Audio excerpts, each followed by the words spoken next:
बिस्मिल्लाहिर्रहमानिर्रहीम। Dear students, अस्सलाम वालेकुम।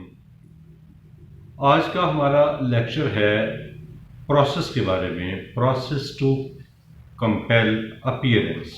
यानी किसी मुल्ज़म को अदालत में हाज़िरी पर मजबूर करने के लिए जो प्रोसेस फॉलो किया जाता है उससे मुतल्लिक़ हमारा आज का लेक्चर है। आज के लेक्चर में हम देखेंगे कि ये चैप्टर 6 में फॉल करता है मजमूआ ज़ाब्ता फौजदारी के, और उसके सेक्शन 68 से लेके सेक्शन 93C तक जो है वो रेलिवेंट सेक्शन है जो प्रोसेस के साथ मुंसलिक हैं। प्रोसेस की कुछ किस्में हैं और उसमें हमें इस चैप्टर के ए सेक्शन में, ए में जाके एक पार्ट है इसका ए, उसमें समन्स मिलते हैं। बी में हमें वारंट ऑफ अरेस्ट मिलता है। सी में हमें प्रोक्लेमेशन और अटैचमेंट की बात है, और डी में अदर रूल्स रिगार्डिंग प्रोसेस पे बात की गई है। सबसे पहले जो पार्ट ए है समन से मुतल्लिक, वो सेक्शन 68 से लेके सेक्शन 74 तक, और part B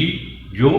warrant of arrest से मुतल्लिक है वो सेक्शन 75 से लेके सेक्शन 86A तक, जबकि नेक्स्ट जो हमारा सी पार्ट है प्रोक्लेमेशन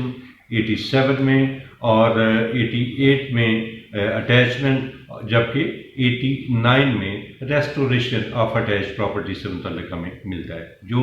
नेक्स्ट जो पार्ट डी है वो अदर रूल्स से मुतल्लिक बात करता है जो प्रोसेस से मुतल्लिक हैं। उसमें जो इम्पोर्टेंट सेक्शंस हैं वो हम सेक्शन 90, 91 और 92 को हम देखेंगे।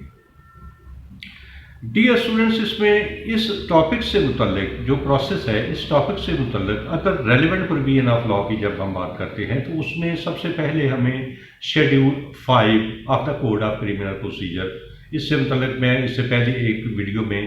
तफसील के साथ उसमें बता चुका हूँ। उसके बाद हम इसमें जो रेलिवेंट सेक्शन ताज़ीरात पाकिस्तान में हमें मिलता है वो section 174 of Pakistan penal code है, जिसमें प्रोसेस अगर कोई डिसओबीडियंस करता है तो उसकी पनिशमेंट की बात की गई है। उसके बाद high court rules and order volume 3, उसका चैप्टर 1C, उसके रूल 1 से लेके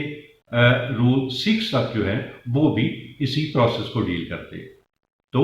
आइए सबसे पहले हम देखते हैं कि सेक्शन 68 जिसमें समन से मुतल्लिक बताया गया है उसको हम पढ़ते हैं।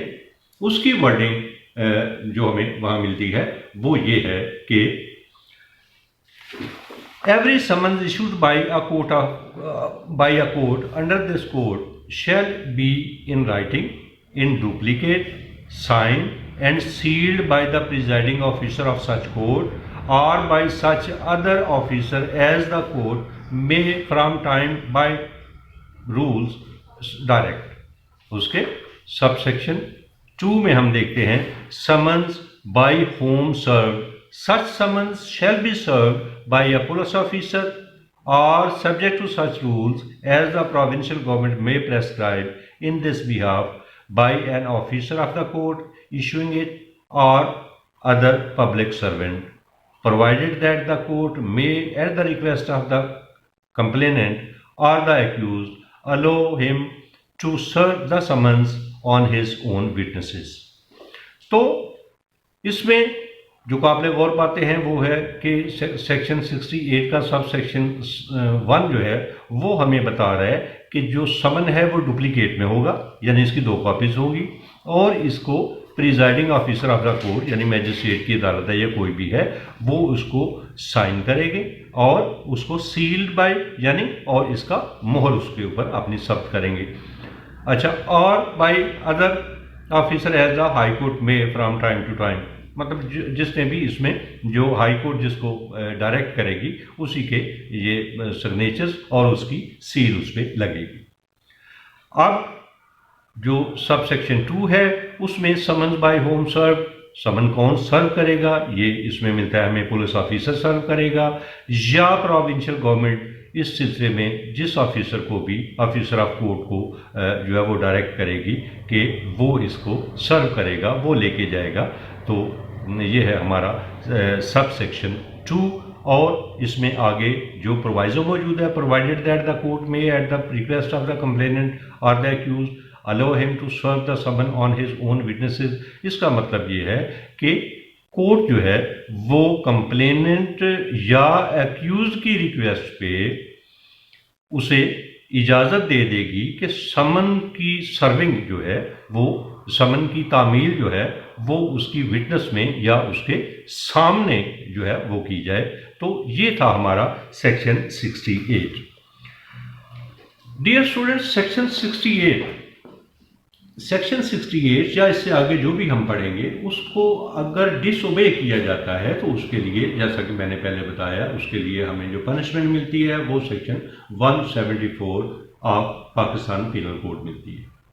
इससे आगे हम दूसरे सेक्शन की तरफ बढ़ते हैं। वो सेक्शन है सेक्शन 69 और उसकी वर्डिंग यूं है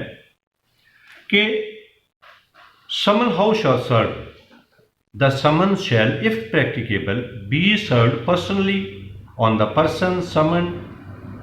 by delivering or tendering to him one of the duplicates of the summons। यानी अगर प्रैक्टिकेबल है, अगर काबिल अमल है, तो समन्स को जिस शख्स के खिलाफ वो जिस शख्स के नाम पे समन है उस पर पर्सनली सर्व किए जाएंगे, यानी ज़ाती तौर पे उससे जाके तामील करवाई जाएगी। और कैसे करवाई जाएगी? बाय डिलीवरिंग और tendering to him one of the duplicate of the summon, क्योंकि समन डुप्लीकेट में होते हैं, इसलिए जो डुप्लीकेट की एक कॉपी है वो उसको दी जाती है। तो जो है ये हो गया हमारा सब सेक्शन 1। और आगे हम चलते हैं sub section 2, signature of receipts of summons. इसमें every person on whom a summons is so served shall sign a receipt thereof on the back of the other duplicate। अब एक डुप्लीकेट तो जो तामील कुनिंदा है, जो पुलिस ऑफिसर है या other officer of the court है, वो उसके पास छोड़ेगा, और दूसरी डुप्लीकेट, दूसरी कॉपी जो उसने तामील कुनिंदा ने, तामील करवाने वाले ऑफिसर ने, पुलिस ऑफिसर या दूसरे ने, उसे साथ लेके आनी है। उसकी बैक साइड पे उससे, उस डुप्लीकेट की बैक साइड पे उससे वो सिग्नेचर हासिल करेगा। अब subsection 3, service of a summon on an incorporated company और other body corporate may be affected by serving it on the secretary, local manager or other principal officer of the corporation, or by registered post letter addressed to the chief officer of the corporation in Pakistan. In such case the service shall be deemed to have been affected when the letter would arrive in ordinary course of the post। तो इसमें यह है कि जो उससे पहले जो बात हो चुकी है वो तो है पर्सनल सर्विस के हवाले से कि उस पर पर्सनली सर्व किया जाएगा, 69 में हमने देखा। अब 69 के जो सब सेक्शन 1 है उसमें हमने देखा, और 2 में सिग्नेचर की बात है। अब 3 सब सेक्शन जो है इसमें इनकॉर्पोरेटेड कंपनीज या अदर कॉर्पोरेट बॉडीज़ जो हैं उनके बारे में, कि उनको जब हमने किसी कंपनी को समन भेजना है तो वो एड्रेस किया जाएगा या वो सर्व किया जाएगा सेक्रेटरी, उस कंपनी के सेक्रेटरी को, लोकल मैनेजर को, या कोई और अगर कोई प्रिंसिपल ऑफिसर है उस कॉर्पोरेशन का तो उसको, या उसको रजिस्टर्ड पोस्ट के ज़रिए जो है ना वो लेटर उसको लिखा जाएगा, जो चीफ ऑफिसर है कॉर्पोरेशन का उसको। और इस तरह से अगर वो जो है प्रोसेस की सर्विस हो गई है, समन की सर्विस हो गई है, तो उसको ये समझा जाएगा कि ये जो है ये बिल्कुल सही है और इसको सही तस्वर किया जाएगा। और उसको टाइम उसमें कि जब लेटर पोस्ट किया, बाई पोस्ट अगर आप करते हैं तो बाई पोस्ट जो है वो समझा जाएगा कि in ordinary course of post के जितने दिनों में पोस्ट जो है वो एक आम आदमी को मिलती है, उसी दौरानिए में ये समझा जाएगा कि ये इफेक्ट हो चुकी है। तो एक बात यहाँ काबिल ज़िक्र कि सेक्शन 69 में हमें पर्सनल सर्विस की बात मिलती है, और दूसरी बात इसमें जो है वो हमें बाय पोस्ट वो हमें मिलती है। अब हम चलते हैं नेक्स्ट सेक्शन, सेक्शन 70। सेक्शन 70 के अल्फाज हैं service when person summon can not be found. अब सेक्शन 70 के अल्फाज where the person summon can not be can not by the exercise of due diligence be found, the summons may be served by leaving one of the duplicates for him with some adult male member of his family, and the person with whom the summon is so left shall sign a receipt therefore on the back of other duplicate. तो section 70 में dear students हमें ये मिलता है, इसको हम कहते हैं सब्स्टिट्यूट सर्विस। तो सब्स्टिट्यूट सर्विस का तरीका जो है इसमें हमें ये है कि वो उसमें जो है समन को तामील कुनिंदा लेके जाएगा उस घर के अडल्ट मेल जो मेंबर है, adult male member of the family के पास लेके जाएगा और उसको देगा और उससे फिर वो डुप्लीकेट की बैग पे साइन करवा के ले आएगा। तो इसको हम कहते हैं सब्स्टिट्यूट सर्विस ऑफ समन्स। इसके नेक्स्ट हम देखते हैं सेक्शन 71, और सेक्शन 71 जो है उसमें हमें जो अल्फाज मिलते हैं वो ये हैं कि procedure when service can not be affected as before provided, यानी ये जो सेक्शन 68 की फॉर्म का जो समन है वो 69 की जो तरीका बताया गया है पर्सनल सर्विस या 70 में जो तरीका बताया गया है सब्स्टिट्यूट सर्विस का, उसके तरीके से अगर नहीं हो पाती तो फिर वो 71 में प्रोसीजर है। उसमें कहा गया है if service of the manner mentioned in section 69 and 70 can not B exercised of the due diligence be affected, the serving officer shall affix one of the duplicates of the summons to some conspicuous part of the house or homestead in which the person summoned ordinarily reside, and thereupon the summons shall be deemed to have been duly served. तो dear students इसको हम जो है वो कहते हैं bye अफिक्सिंग copy, यानी ये तरीकाकार इसको हम क्या कहेंगे अफिक्सिंग। इसमें ये होता है कि अगर पहले बताए गए तरीकों के मुताबिक अगर उनको इस्तेमाल जब हम करते हैं तो सर्विस अगर नहीं हो पाती प्रोसेस की समन की, तो फिर ये है कि जिस शख्स के खिलाफ समन है, जिस शख्स का नाम समन पे लिखा गया है, वो जहाँ पे रहता है, जहाँ वो ऑर्डिनरीली रिजाइड करता है, वहाँ पे उसका होम है या होम स्टेड है, उस पर बाहर उसके कॉपी उसकी अफिक्स कर दी जाती है, चस्पां कर दी जाती है। इसको उर्दू में हम अफिक्सिंग को चस्पांदगी भी कहते हैं। तो ये हमारा आज का लेक्चर समन से मुतल्लिक फ्रॉम सेक्शन 68 टू सेक्शन 71 ये जो है ये हमारा मुकम्मल हुआ। इसके बाद जो है वो सेक्शन 72 है, और 72 जो है उसके वर्ड्स हैं service of servants of state और अ स्टैट्यूटरी बॉडी और अ कंपनी। तो इससे जो अल्फाज हैं where the person summoned is in the active service of state, यानी जहां कोई शख्स जो है वो सरकारी मुलाजमत में है, और अ स्टैट्यूटरी बॉडी और अ कंपनी, किसी कंपनी का मुलाजिम है वो शख्स या किसी स्टैट्यूटरी बॉडी का मुलाजिम है, the court issuing the summon shall ordinarily send it in duplicate to the head of the office in which such person is employed. तो उस जो डुप्लीकेट है उसको आमतौर पे भेजा जाएगा जो उसका हेड ऑफ ऑफिस है, उस ऑफिस का जो हेड है जिसमें वो शख्स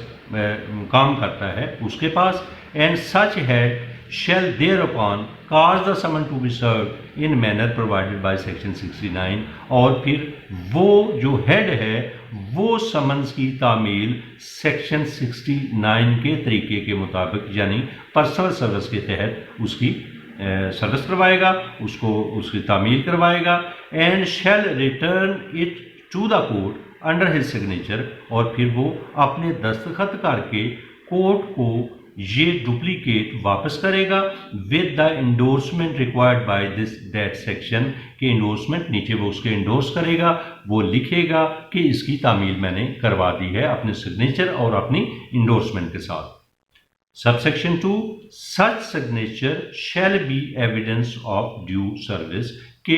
बाद की प्रोसीडिंग में, उस केस की बाद की प्रोसीडिंग में ये जो सिग्नेचर है हेड ऑफ द ऑफिस के, इनको एक प्रूफ के तौर पे, एक एविडेंस के तौर पे समझा जाएगा कि ये सर्विस ऑफ समन जो है वो ड्यूली हो चुकी है। तो अब हम चलते हैं नेक्स्ट सेक्शन 73 पे। सेक्शन 73 की वर्डिंग है service of summons outside local limits when a court desires that a summons issued by it shall be served at any place outside the local limits of its jurisdiction, it shall ordinarily send such summons in duplicate to a magistrate within the local limits of whose jurisdiction the person summoned reside or is to be there served. तो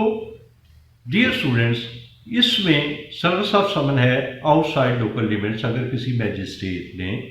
outside local limits, यानी जो उसकी हदूद है, जिस हदूद में वो मैजिस्ट्रेट साहब काम कर रहे हैं, जिस इलाके में, उससे दूसरे इलाके में किसी और जगह पे किसी और मैजिस्ट्रेट की हदूद में कोई समन को सर्व करवाना है, तो वो उस मैजिस्ट्रेट को जिस इलाके में उसको सर्व करवाना है वहाँ पे वो डुप्लीकेट भेज देंगे, और वो वहाँ के मैजिस्ट्रेट जो हैं वो इस समन को पर्सनल सर्विस जो कि 69 में दर्ज है या बाकी वो जैसे भी, वो उसको करके और वो उसको भेज देंगे। और अब हम देखते हैं सेक्शन 74 को, और सेक्शन 74 जो है वो इससे मुतल्लिक है कि जब आउटसाइड द ज्यूरिसडिक्शन किसी मैजिस्ट्रेट ने सर्विस ऑफ समन करवाई है, तो वहाँ जिस ऑफिसर ने तामील करवाई है, जो सर्विंग ऑफिसर है, वो इस अदालत की कार्रवाई के दौरान मौजूद नहीं है, तो फिर उसको कैसे उस सर्विस को जो है बतौर एविडेंस एडमिसिबल समझा जाएगा, उसका तरीकाकार सेक्शन 74 में बताया गया है। और सेक्शन 74 के अल्फाज हैं proof of service in such case and when serving person not present, when a summon issued by a court is served outside the local limits of the jurisdiction, and in any case where the person who has served a summon is not present at the hearing of the case, यानी outside the local limit जो समन की service है वो हुई, और person serving जो है, जो सर्विंग पर्सन है, वो इस अदालत की समाअत के दौरान मौजूद नहीं है, तो क्या है एन एफिडेविट, तो फिर एक बयान हल्फी purporting to be made before a magistrate, जो कि मैजिस्ट्रेट के सामने बनाया गया होगा, that such summons has been served and a duplicate of the summons purporting to be endorsed in a manner provided in section 69 or section 70 by the person to whom it was delivered or tendered or with whom it was left shall be admissible in evidence। तो जो affidavit है उसके साथ duplicate समन की duplicate जिसके नीचे endorsement हो, section 69 और 70 में जैसे बताया गया है कि इंडोर्समेंट करनी है, उस तरीके के मुताबिक वो इंडोर्समेंट हो, और जो है इसको जब ये एफिडेविट और इंडोर्समेंट के साथ डुप्लीकेट जब मौजूद होगी तो इसको एडमिसिबल समझा जाएगा, काबिल दखाल शहादत समझा जाएगा, तसव्वुर किया जाएगा, और जो है and the statement made therein shall be deemed to be correct unless and until the contrary is prove, और वो जो स्टेटमेंट उसमें है, एंडोर्समेंट है या वो जो कुछ है, वो जब तक उसके कोई बरअक्स कोई सबूत नहीं पेश किया जाएगा उसको ये समझा जाएगा कि ये सही है। Subsection 2, the affidavit mentioned in this section may be attached to the duplicate of the summons and returned to the court। तो जो एफिडेविट है इसमें जिसका जिक्र किया गया है इस सेक्शन में, उसको जो है डुप्लीकेट के साथ अटैच किया जाएगा, और जिस इलाके में उसकी सर्व हुआ है वो समन, उस इलाके के मैजिस्ट्रेट जो हैं, जिस अदालत ने भेजा है वो समन, उस अदालत को भेज देंगे, रिटर्न कर देंगे। तो ये था डियर स्टूडेंट्स हमारा सेक्शन 74। तो अब हम सेक्शन 68 से लेके सेक्शन 74 तक समन्स की तामील से मुतल्लिक जो रेलेवेंट सेक्शन ऑफ लॉ हैं उनको हम पढ़ चुके, और उम्मीद है कि आपको इसकी बखूबी समझ आ गई होगी। Thank you very much.